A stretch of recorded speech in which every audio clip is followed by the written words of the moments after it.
Hello, episode 212 is 21st of June, 2022, the longest day of the year. The day when the sun gets up earlier than it ever gets, and the day when the sun goes to bed later than it ever does. Obviously, some of you who are in Scotland, I wish I lived in Scotland, find it still kind of light at like 11 o'clock or something at night. Here it just gets dark at around about 9:45. So I've spent the day after work sitting in the garden enjoying the most sunshine that Britain will get this year. Of course, if I was more cynical and astute, I would have done an episode talking about one of my favourite horror movies of all time, The Wonderful Midsummer, which, by the way, the director's cut of this is almost 3 hours long, and it is absolutely bloody brilliant. I know some people don't like his films. I think his name is Ari Aster, directed Hereditary. Really interesting filmmaker. This is a phenomenal horror movie, and I love it to bits. I saw it in the cinema, me and about four other people, and I was just sat there going, why isn't this better known? Why aren't more people going to the movies? And then I went to the movies this weekend to see The Thing, one of my favourite films of all time, in the cinema for the first time in my life on its 40th birthday. And they turned the lights on 7 minutes from the end. And I just thought, look, if I wanted to sit there and watch it in bright light, I could have stayed at home and done it for nothing, couldn't I? Really spoilt the moment, I think. Detail matters.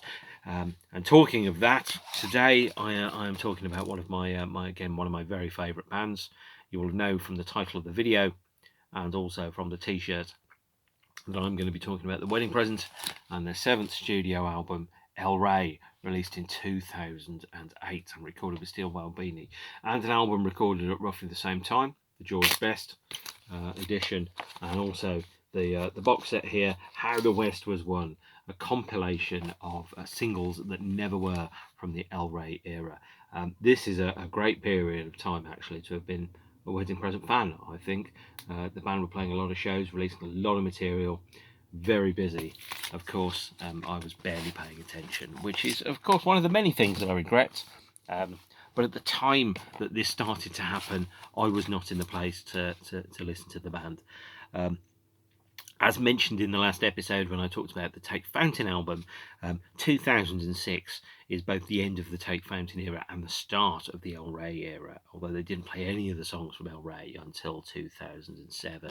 And that was with the recording of a Hugh Stevens radio session released here in, I think, 2018, as a 10-inch 4-track EP of cover versions featuring the Beatles' Step Inside Love, which I think they wrote for Cilla Black, that famous classic by Minnie Riperton, Loving You, and of course track 2, side 2, The Wedding Present, taking on that perennial indie favourite, Back for Good. Which means, by the way, that since Back for Good appears on the download iTunes version of the El Rey album, means that Steve Albini has recorded The Wedding Present covering Take That. Stranger things have happened, but not many, I'm sure. The Hugh Stevens session is very good. I do recommend it. Then again, I recommend everything The Wedding Present ever do, so perhaps I'm not your most reliable of narrators in that respect. So we go to 2007, the 20th anniversary of the release of the George Best album, and The Wedding Present starts to take a slightly different approach, so that the shock of the new, the band reforming in whatever form, or maybe reconstituting itself, rebranding itself as The Wedding Present, and playing live has given the band a short commercial second lease of life, an Indian summer, as you will. But then things start to settle down a little bit, and life in The Wedding Present becomes less about being a big band than just being a band, really. So, for example, in 2006, they played the Tunbridge Wells Forum, which is quite near where I am, one of my favourite venues in the world, actually. And I didn't go. And I didn't go because I really struggled in the year 2006. I didn't feel, it was one of those transitional years that happens where I kind of lost touch with a couple of things. And I was trying to reassess, well, who am I and where am I and what am I doing and how am I being? And, I just bought a house, this one I'm sitting in right now. I'd been working somewhere, and I've been working there for about 4 years. I moved away from London to somewhere a bit further south, and I was reassessing my life, and at the same point, a couple of things were happening. The relationship I was in was starting to fracture, and I was working a lot. I was travelling a lot, and my job was also starting to become a little bit troubled. There were rumours of redundancies, and that had a very serious impact upon me in the year 2006 and 2007. So in the wedding present, we're playing the Tunbridge Wells Forum. I really, really should have been there, and I wasn't. And I don't know why I wasn't. I mean, I know why I wasn't. I wasn't there because I wasn't feeling the joy out of music the way that I used to feel it in 2000. I was really depressed actually in 2006. Hopefully, this part of it is not going to be depressing me recounting it. But the thing is, when you put inputs in, the things which were working had stopped working. So the music that I was listening to that had brought me joy had stopped bringing me joy. I stopped feeling the things that I used to feel. The pleasure centres just weren't firing up. I was unhappy and nothing was working. And so I didn't go to the gig, so I didn't get to see the wedding present at the Tunbridge Wells Forum. Sorry about that. And of course, they played my favourite wedding present song, Interstate 5. Absolutely typical of me, but I missed it. And so they went into 2007 touring the 20th anniversary of the George Best album, and playing the album live in full in sequence with the then current lineup of the band, and playing a series of songs around and about that. Now this got a release in 2000 and let's have a look. Let's look at copyright date 2017 here. 10 years later, saw the release of the Wedding Present Live 2007, which coincided with the George Best 30 tour. This is a DVD filmed at Dublin's Village venue, I believe. Lovely venue. I've seen a number of bands there. Small, tight room, lovely sound, lovely audience. But this was filmed on the 23rd of November 2007 by the lineup of the band, which is David Gedge, Terry DeCastro, Christopher McConville, and I think Graham Ramsey, was on drums. And that's a great lineup of the band, and they play a number of songs. They play one new song, Don't Take Me Home Until I'm Drunk, the song King's Cross, which I think is a Cinerama song, and a number of other tracks, including, I'm just reading the back here, including the whole of the George Best album, and then ending with Perfect Blue, Kennedy, and Flying Saucer. Flying Saucer is one of my favourite wedding present songs. This is now available from the band's website. I think it's £10 for the CD plus the DVD. Not a vinyl edition, so let's not get snobby about it. I'm just glad the band are still releasing physical products. But Live 2007 is one of many great live albums. The Wedding Present are much better live, actually, I think, than on record. I always think that they're really brilliant live. The lineup's very good. It's loud, and also, of course, when the band put together their set lists, there's a couple of bands that I see. I'm thinking particularly Depeche Mode, who I may never get a chance to see again, and some of the other songs where you go, right, so the 6 songs at the end are always going to be the same songs. And seeing the Wedding Present, you never know what the song is going to be next. Obviously, it's written on a bit of paper, but for example, I saw them in December 2017, and then when I saw them in February 2018, they changed all but 2 of the songs in the set list. So it's a pretty exciting thing seeing the Wedding Present, because you don't know what you're going to get. Obviously, they're going to play an album in full. Yes, they play the album in full, but you don't know if you're going to get it played backwards, if you're going to get it played in order, if there's going to be songs that are going to be dotted around inside the set. So, for example, when I saw them play Tommy in 2018 and Bizarro in 2019, they played the whole of the album in sequence, but they played the song with other songs in between it. So it wasn't, we're going to play 10 songs in an order and there's 50 minutes of music. It was something a little different. But I didn't like, and I still don't like, the fact that the band play album in full shows. And this sounds a little bit snobby, but trust me, it genuinely isn't. I think the later material by the Wedding Present is at least as good as the earlier stuff. They're one of the very few bands that I think have remained consistently solid all the way through their career, and all the way through their existence. Part of that is bolstered by the fact that they have had a number of lineup changes, and despite the conception that the band is David Gedge and a bunch of blokes, uh, it isn't just a bunch of blokes, but the way that the band works is relatively democratic. I mean, ultimately, the final kind of arbiter of any decision is David. But on the other hand, the way that the band works, and certainly the way that the band worked at that point, was any member could bring in any musical idea, and it would be given as much care and respect and attention as any other musical idea. And the band would work through the songs to find the ones that felt most like wedding present material. So, for example, one of the songs, I think it's, I'm getting onto El Rey now. I really should go to El Rey in a minute.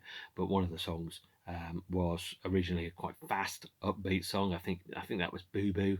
I think, and then it was kind of turned and recorded around to something that was slower and darker and heavier and generally better and more wedding presenty. That's a technical term, wedding presenty. But no, Live 2007 is a great live album. But what I don't like about the band touring is I think they're still fantastic live. They're still fantastic in the studio. I think the new material is excellent, and I think it does the current lineup of the band a little bit of a disservice to play older songs and albums in full. So I've seen the band play Tommy, George Best, Bizarro, Sea Monsters, Watusi, Saturnalia, all live in order in full. But I've not seen. I mean, I've not seen the Hit Parade, which is a shame. But also, what it means is you see a band and they've released a fantastic new album 3 weeks ago, and only play 2 songs from it. This is a risk of any band that has a very long career, is there are songs that people expect to hear, but you put out a new album and then you find out when you go and see them play live is that they're touring a 30-year-old album and not a 3-week-old album. It's a little frustrating, and that's only because I really believe in the new material. I think the new material is absolutely fudging excellent, I think is the best way to do it. And talking of the new material, I should quit yapping and get on to El Rey, the 2008 album released on Vibrant Records. I think this is a Greek copy of it on vinyl, which is pretty obscure, really. Not many copies of these floating around. The wedding present don't sell big numbers. I think they should. I think they should play 3,000 people a night, and they don't. I think it's fundamentally because the cream doesn't always rise to the top. Is the polite? I almost said something much ruder than that, but yeah. Or perhaps as Jarvis Cocker had it, shit floats. I think, as he said in that famous song about seas ruling the world. But El Rey, I think, is one of the great LPs. I didn't immediately take to it. I'll be honest about that. It took me to come out of the problems that I had in 2006 and 2007. Didn't really kind of burn themselves through until probably I would have thought June 2009, and so I wasn't open to this album at the time that it came out. I missed it because I was holding on to the world by my fingertips at that point. But when I did get to this album, I was like, where has this album been? It's been fantastic. It was sat there right on my shelf. It just didn't connect with me. Sometimes records take a little while to connect with you. I was listening to an album by VCMG, which is Vince Clarke and Martin Gore. Their album from 2012 is what it's called, or 4 S's, if you want to spell it out. And I listened to it today, and I'm like, this is great. Why did I miss it when it came out? I didn't. I bought it when it came out. It just didn't connect to me at the time. El Rey connected to me in 2010, 2.5 years after it had come out. And it got it didn't make the biggest of commercial splashes. I think there was an element of, oh, it's another wedding present album, in much the same way as people took The Fall for granted, or Depeche Mode, or people like that, and they went, they'll always be there, they'll always be banging around.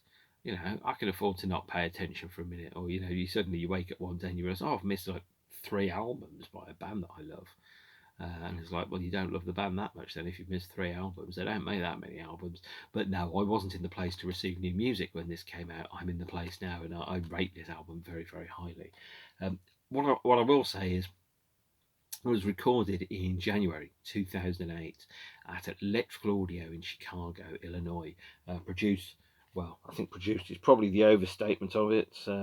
Steve Albini would like to calls himself as the person that recorded the album, or the engineer. He doesn't think he does much in the way of production work. But ultimately, as you know, the album before this that Steve Albini produced by The Wedding Present was Sea Monsters, which is very highly rated. And the album was recorded relatively quickly, so the band spent a lot of time in the studio rehearsing songs, working through the arrangements. A song such as Boo Boo, for example, as I've mentioned before, Terry DeCastro would come up with a riff, she'd send it in a MIDI form and an MP3 form to David Gedge. He'd work on it, arrange it, think about how you want to interpret the riffs, and you go through it. Hang on, I need to pause the video because... Actually, I don't need to pause the video. There's a cat outside. You probably just heard him go meow in a very small little voice. If he wants to come in, he will open the door. I'm not going to be his bitch. Don't tell him that. He probably thinks I am his bitch. I almost was his bitch there. But the record, and then instead of being four people in a room making a racket, is that they'd work through the songs and then they'd come up with some ideas and then they'd learn the ideas and kind of replicate the approach that they've prepared outside. And that's how the songs were written. Christopher McConville, the guitarist, according to David Gedge, is one of the best musicians he's worked with, and very, very good at coming up with riffs. Graham Ramsey, who was on drums, also very good at that. Graham also played guitar, and I saw him when he played guitar for The Wedding Present in 2010, instead of being on drums, for example. So it's good to have a multi-instrumentalist in the band. Terry DeCastro, been playing with David since the Cinerama days, so I think she was in her 10th year working with him here. And obviously, David was kind of leading from the front. This album is, I think, a really great wedding present album that's been unfairly, I think, overlooked by virtue of the fact that the band weren't cool, and they aren't cool now, and it doesn't matter what anyone else thinks. I love them, and that's what matters to me. And it's an album that has 10, 11 songs on it. It's relatively short. It's probably not going to get repressed on vinyl for quite some time. And it wasn't particularly cheap when I picked it up. About £20, £30 maybe. Probably worth a lot more now. I genuinely, I don't know. It might be.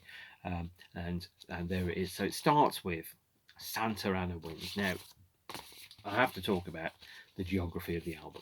The cover there, that cover photograph, is taken about 5 minutes walk from the fountain, which is mentioned in Take Fountain, which I mentioned in the previous Wedding Present episode. So it's an El Rey is an LA specific album. I think there's an El Rey Theatre in LA. That's almost definitely where it took its title from. In fact, I don't know why the cover is not a photograph of the El Rey Theatre, but I don't make these things. I just buy them and talk about them many years later. And the album itself is deeply steeped in the mythology of films and vision. Now, you will have known from previous albums that Gedge is very aware of and very steeped in film culture. Has quotes from movies. Bizarro was named after a superhero bad guy. I think there's also a lot of other songs. Lola Brigida, let's hope I pronounced that correctly, is taken from the name of an Italian model, actress, whatever. There's a song on this called Model, Actress, Whatever, for example. And also the titles are very clearly kind of both steeped in film literature and American culture. So we've got Santa Ana Winds opens the album. Spider-Man on Hollywood is the second track. The fourth track is Soup, which its kiss-off line is "No soup for you," which is a line from an episode of Seinfeld. We've got The Trouble with Men, which is track 6. That's both the name of a Granada television film from 1965 and a 2005 film called The Trouble with Men and Women. We've got side 2, track 2, Don't Take Me Home Until I'm Drunk, which is a line of Holly Golightly's from Breakfast at Tiffany's. We've got a number of other songs which have got strong kind of callbacks to the world of cinema. So, for example, on the B sides, we've got Hulk Loves Betty, for example. What a great name for a song, Hulk Loves Betty. Nobody writes song titles as good as that. But what we do have with El Rey, it opens with Santa Ana Winds. And I apologise to anybody from there if I've mispronounced the name of the place. I have never been there. I've never pronounced those words together before. But it's a song like a number of songs on the album that deal with observations upon what relationships could be like. So let's say that, like some of the songs I write, David Gedge's songs are not built from personal experience, but from observation and extrapolation of things that he will have seen, felt, heard, smoked, or whatever from other people. So sometimes I talk to friends of mine. I have friends. I know some of you don't believe me, but I do. And we have conversations around, I heard about this or that, and can you believe she found out that, and he was doing this, and all that type of stuff. And then all of that stuff kind of goes in, and I kind of like extrapolate out from that and go, if I was in that situation, what would I think? What would I feel? How would I act? And you kind of place yourself in the point of view of somebody else in much the same way as the song Dalliance was written as a riposte to a statement by somebody who had a 7-year affair with another woman behind his wife's back, who said it was just a dalliance. It's like, it wasn't a dalliance, it was 7 years. It's the same kind of thing. It's like thinking about, well, if I was in that situation, how would I feel? So we've got Spider-Man on Hollywood, for example, second track on the album, has a wonderful lyric about walking down Hollywood and thinking that you've seen somebody, and then going, no, it's not actually Spider-Man. It's someone dressed as Spider-Man on Hollywood, having photographs taken with tourists and charging them for money, in much the same way as when you go to Vegas, there's always an Elvis, a fat Elvis on the streets of Vegas who will charge you a few dollars for a photograph with him. It's bizarre, but it is what it is. It's a knowing knowledge, or it's a knowledge that what you're looking at isn't real. Kind of like if you go and see a tribute band, it's a tribute band, because for example, I saw a phenomenal tribute band on Saturday night called Daft Punk, who have Daft Punk helmets, and they play the music live. They have a mini version of the Pyramid, and it was as good as a Daft Punk gig could have been, although it wasn't actually Daft Punk. I was still like, as far as I'm concerned, I mean, what if the guys in the helmets were actually Daft Punk and they were just doing it for fun and pretending to be a Daft Punk tribute band? I mean, that'd be a very Daft Punk thing to do, wouldn't it? Maybe I did see Daft Punk. I did see Daft Punk in 1997 at 3 a.m. in their pre-robot years. I have very little memory of it now, but I know I saw them. I remember it was loud and I was tired and I needed some water, like a little flower that had been out in the sun for too long. But it's one of those things where you see somebody dressed as Spider-Man on Hollywood. It's not actually Spider-Man. It's a guy dressed in a Spider-Man outfit pretending to be Spider-Man. But you go with it anyway. The suspension of disbelief is what matters. And there's a suspension of disbelief. If you think all of the songs that Gedge is singing about on this album are actually representations of his own life and what's actually happened, what a catastrophically unlucky and terribly turbulent life he must have. I suspect that's not really the case. But all of the songs on the album are kind of written from the point of view of, or almost a dispassionate kind of observation of the power dynamic between couples, specifically someone who's probably an older, slightly gullible, slightly hurt male, and who possibly, because he's a little bit older and a little bit of a dinosaur, has elements of toxic masculinity in him or inappropriate behaviour. Certainly when I was listening to the album today, and I was sat there and I was going, I mean, if you're at the age that you are when you're making the record, let's say you're 49 or 48, I go, I'm too old for this. I'm tired. My back hurts every time I sit up. I haven't got the energy. I was on a train and there were a lot of young people on the train. Now, this makes me sound very much like Grandpa Simpson. I'm going to have to start talking about, Grand Funk Railroad or something. I mean, I used to know what it was, and then they changed what it was, and now what it is weird and scary. Is my favourite Grandpa Simpson quote. I feel like Grandpa Simpson, but I was on a train, and I was surrounded by people that were probably 30 years younger than me, and I was just like, this just looks knackering. It looks so tiring, and they're so loud and so immature. And I realised basically I just need pipes and slippers now. That's where I need to go with this. But listening to the songs and the lyrics that are in the songs and the degree of interpersonal kind of conflict and confusion, it's like, it takes up a lot of bandwidth being in that situation where you don't quite know what's going on, and it's quite tiring. And there's also there's elements, and it's a theme that's repeated to multiple times in this album. There's a couple of songs where he talks about, I swear I have to pretend that I don't have a girlfriend, or the bit where he goes, I'm sorry, by the way, I'm getting back with my old fiance and all that type of stuff. And there's a line about, for example, I'm thinking about maybe you could be my girlfriend, and I just have to keep it a secret from my wife. And I'm kind of going, that just sounds tiring and complicated, and there's an element of weight around the songs. The songs are written from an older point of view lyrically, so there's not just all of the things around uncertainty, around relationships, do you still love me anymore, those type of things, but also around the things around you've got commitments, you've made lifelong commitments. Even something as simple as having a pet is a lifelong commitment to that animal.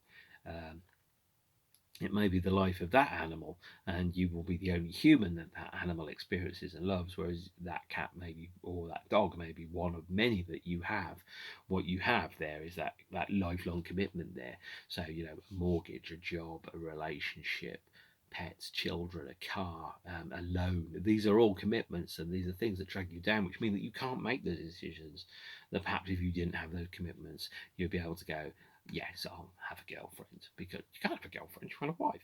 Those type of conversations are the ones which read into all of the lyrics that we've got inside El Rey. They're all explorations of relationships from an older point of view, which is fascinating actually. And as I mentioned in a previous episode about Suede's Bloodsport, there aren't that many records that are written about what happens as an older person navigating the treacherous path of relationships and how to be good in those, really. But it's fascinating from a lyrical perspective that nobody else quite writes lyrics quite like them. We've got I Lost the Monkey, track 3. We've got Soup, which perhaps is not the best wedding present song. I think it's definitely better than Secretary, but then even the gaps and the silences between the songs are better than Secretary. We've got Palisades, and we've got The Trouble with Men. And again, all of these lyrics are written about the same thing. So we flip the album over, side 2 now. Let's go over there. That's again some of the cover art, and we go with model, actress, whatever. And then side 2, track 2, one of the first singles from the album, Don't Take Me Home Until I'm Drunk. A song which, incredibly, the band have hardly played since it was released, which is such a shame because I think it's one of the best wedding present songs. And also, track 3 is The Thing I Like Best About Him Is His Girlfriend. This is the Santa Monica and La Brea version, and I don't know why it's subtitled Santa Monica and La Brea, because I don't think there's a definitive original mix of The Thing I Like Best About Him Is His Girlfriend, in much the same way as Kraftwerk's Tour de France only exists in a mixed form. There's no definitive mix of the track.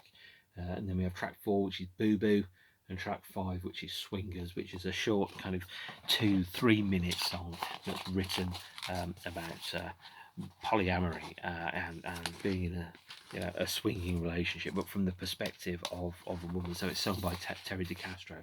There is a demo circulating of Swingers that's sung by David. It doesn't sound quite the same. I think it's better with Terry on vocals. So there we have El Rey. That's the CD version, of course.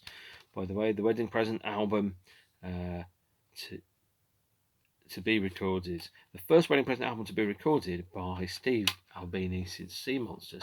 Clearly, over time, Sea Monsters has had a better commercial renaissance than you might originally think. It didn't do particularly well at the time, Sea Monsters. Now it's come back to be regarded as perhaps one of the better, or perhaps the best, wedding present album. On the day that Sea Monsters came out, I bought Electronic by Electronic, the Wonder Stuff's Never Loved Elvis, and I bought the wedding present Sea Monsters.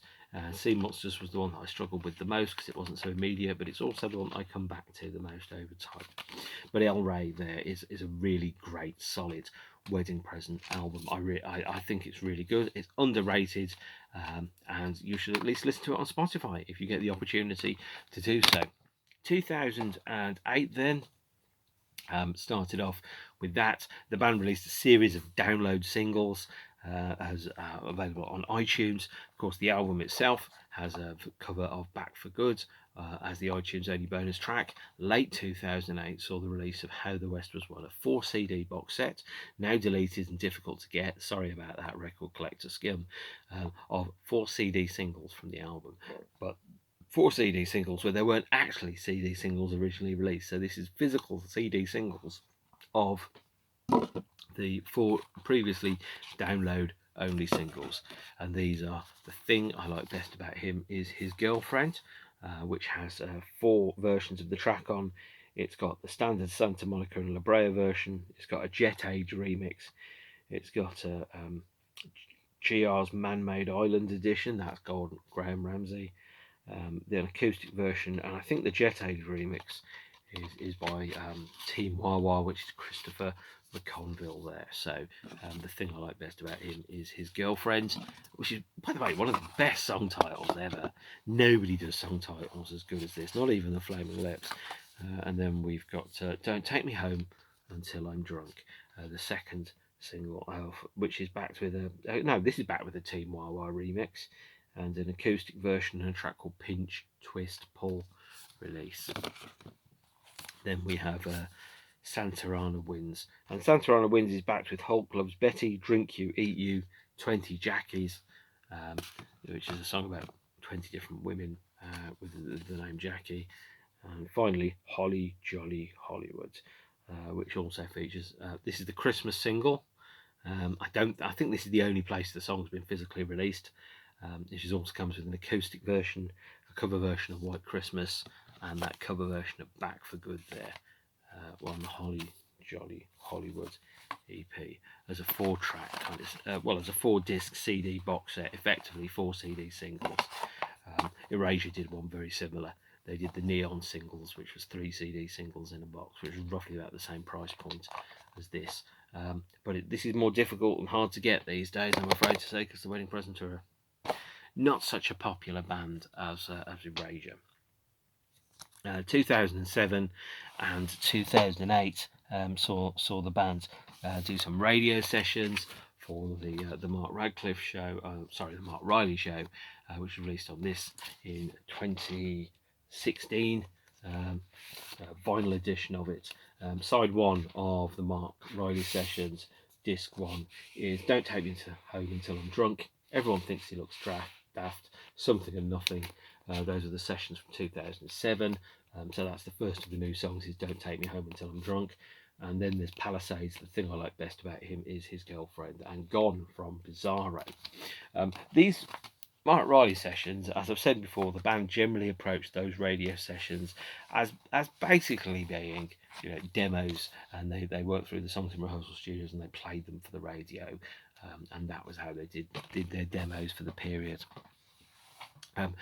2008 then, lots and lots and lots of touring. 2009 a little bit quieter. There were a couple of releases, but at the same point, although this came out in 2017 and was regarded as George Best 30, this was actually recorded at the same time in the same sessions, same studio as El Rey. So because the band had been playing George Best in order for a tour, the band knew the songs. They had a little bit of extra time after they completed the recording sessions with Steve Albini, and under Steve Albini's ear, they went and they re-recorded George Best in 2007. So that was Christopher McConville, Terry DeCastro, Graham Ramsey and David Gedge, and recorded at Electrical Audio by Steve Albini in 2008. There were some overdubs in 2008, and then it was mixed in 2017, so 10 years later, to do a 30th anniversary version of George Best. And so this was released in, I think, 2018. And the first vinyl pressing of it came on a red vinyl disc. Here it is. Oh, I love coloured vinyl. By the way, black is a colour, just in case any of you think black vinyl isn't coloured. But it's a good, solid kind of studio album. I really think of George Best 30 as a version of the album that belongs with the El Rey era, because it was recorded during the El Rey sessions by the El Rey version of the band that just happened to come out 10 years later. The CD version of the album was included as a CD in a clear PVC case with the vinyl editions. If you're in any doubt about George Best and think, what does George Best 30 sound like? It sounds like somebody did a good re-recording of George Best when they had plenty of time and decent drum production, of course. So there you go. We also had 2009, moving into 2009 now. We had this album here by the band's bass player, A Casa Verde by Terry DeCastro, David Gedge plays guitar on a number of the songs on this, including a cover version of Dalliance and Cinerama's Starry Eyed. So if you're an absolute completist, guess what, guys and gals? I am a completist. I had to get it. Is it any good? I quite like it, but it sounds like Wedding Present B-sides to me. Wedding Present B-sides, by the way, are better than some bands' careers. But it's a good album of interesting songs with very genuinely inflected with lots of Wedding Present DNA inside them. So if you're a Wedding Present completist, do get the Terry DeCastro album, which I think is considerably cheaper than El Rey. 2009 also saw, I think, a bit of a curiosity in the band's career. David Gedge played a couple of shows in Leeds with the BBC Big Band, effectively reinvigorating the Cinerama approach of having a lot of woodwind and trumpets and horns and things like that, and did a number of songs from his back catalogue that had been arranged for an orchestra. Absolutely fascinating experience to hear. Hasn't been released. I wish it had been released, actually. I would have thought actually it made an absolutely fascinating kind of Cinerama album of the best of. With the Wedding Present songs and Cinerama songs arranged for orchestra. Recordings are circulating. I think that one of the shows is on YouTube. If I can find it, I'll put a link to it down there. And that brings the El Rey period to a close. The band was still touring El Rey in 2010, except this time in 2010, the band started to play new material, and they also were doing the 20th anniversary tour of the Bizarro album, which birthed a couple of more radio sessions, a couple of live albums. I'll get to those later. This is really where I wrap up the Wedding Presents El Rey. I think this is a really great album, actually. Strongly love it, recommend it. But then again, I love everything that David Gedge has done. He hasn't written a bad song, unlike certain people of his peers and competition. He's just very good at writing songs, and this is a very solid, good Wedding Present album. You could argue, much like, I don't know, if Roxy Music made an album now, what would be the point of an album now? It doesn't matter. What matters is that it's there. We can always go back to the songs that were made 20, 30 years ago. We can listen to them and we can think about, yep, that reminds me of when I was 17 or 21 or whatever. What I want with the music I love is music that I can listen to now that helps me and maps my path through the world now. I'm not interested in touring museum pieces. I'm interested in bands that continue to write, record, release new material and put out new things, because you only get one chance to be this age, or you only get one chance to live in 2022. Why spend all the time kind of living in the past and going on about what it was like in 1992 or 1982? That time's been and gone. And now I completely understand if you missed it, you might think, I'd really like to re-experience that. I totally get that. But I also like to think I'm really interested in knowing what it's like to make music and be creative now, in the world now. You'll only get one chance. And of course, if some bands have the option between, I don't know, doing a multi-disc box set of an album from 30 years ago and doing a new album, they'll go, well, we'll sell more of the old album. We'll do the old album and it's less work. I'm like, that's great. But when you get to do a 60th anniversary edition of that album in 30 years' time, you could have done a 30th anniversary legacy box set version of the album recorded in 2022, but you didn't. Yep. There's only so many days ahead of us. There's only so many songs left to be written, and I'm really interested in hearing new stuff as opposed to rehashed old stuff. Now you might go, why did you go and see the Wedding Present so much? Because they're really bloody good. The new stuff is fantastic. The old stuff is great as well. I have no problem about listening to old songs or tours which repeat old albums, because as long as you don't forget where you are, you just regard those as being kind of like a map that shows you how you got to where you are today. And where we are today is the longest day in the middle of the year. Midsummer indeed. Happy summer solstice, people. Now I'm going to go off and stick a heathen into a wicker man and set him on fire and burn him to appease the sun gods. And I recommend that you don't do the same, because human sacrifice is illegal in most parts, if not all, of the UK. Right, stay beautiful. See you soon. Love you lots. Well, actually, some of you I don't know, so I don't love you lots, but I respect you and thank you for making it to the end of this. And I'll see you soon when I do my next episode. Might even be tomorrow. Who knows? I know it's been a week since the last one. I have been busy, and I won't bother telling you why because you won't be interested.